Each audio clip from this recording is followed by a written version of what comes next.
Solo, a Star Wars story, is directed by Ron Howard and is the second Star Wars anthology movie after Rogue One.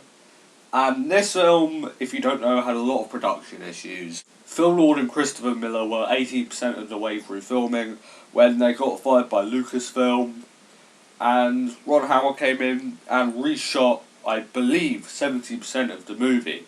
So he gets final credit. And this film is about young Han Solo and how he met Chewie, how he got the Falcon. I'm not going to spoil any of those things, but that's essentially what this film's about. Going into Solo, I was looking forward to it, but I was sceptical as well, because it's a film that not a lot of people asked for, along with the production issues, as well as the fact that I didn't like The Last Jedi. I was sceptical going into it.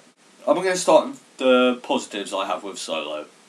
Alden Ehrenreich was one of my biggest worries going into the film, but he's actually the best thing about the film. He manages to make the role his own while also keeping the spirit of Harrison Ford. One thing that's less surprising is Donald Glover as Lando. He was brilliant. Emilia Clarke, she was good, but she doesn't have a whole ton to do in the movie.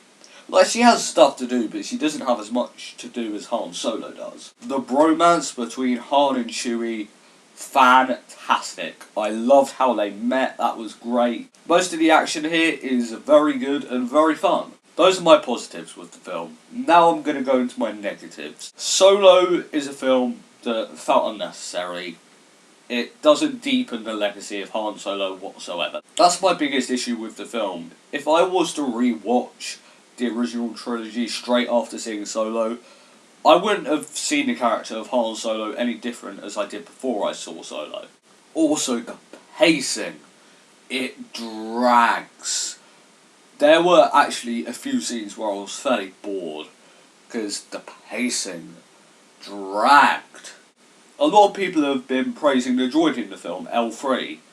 I found L3 to be quite annoying, actually. She had a few funny lines, but overall I didn't care for her character. The film's score, while pretty good, didn't feel memorable. The romance between Han and Kira, played by Emilia Clarke, sometimes it worked, sometimes it didn't work.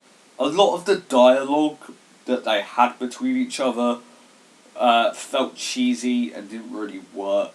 In the end, Solo: A Star Wars Story isn't that great, to be honest. The acting is very good, the action scenes are great, I loved the bromance between Han and Chewie, but the score is unmemorable, the pacing drags, and the droid was annoying, and the film is just unnecessary. It felt unoriginal and bland, and in the end I just came out of the film going, meh. I'm going to give Solo: A Star Wars Story a C. Guys, thank you so much for watching this video. You guys were awesome. Blu-ray Billy, logging off.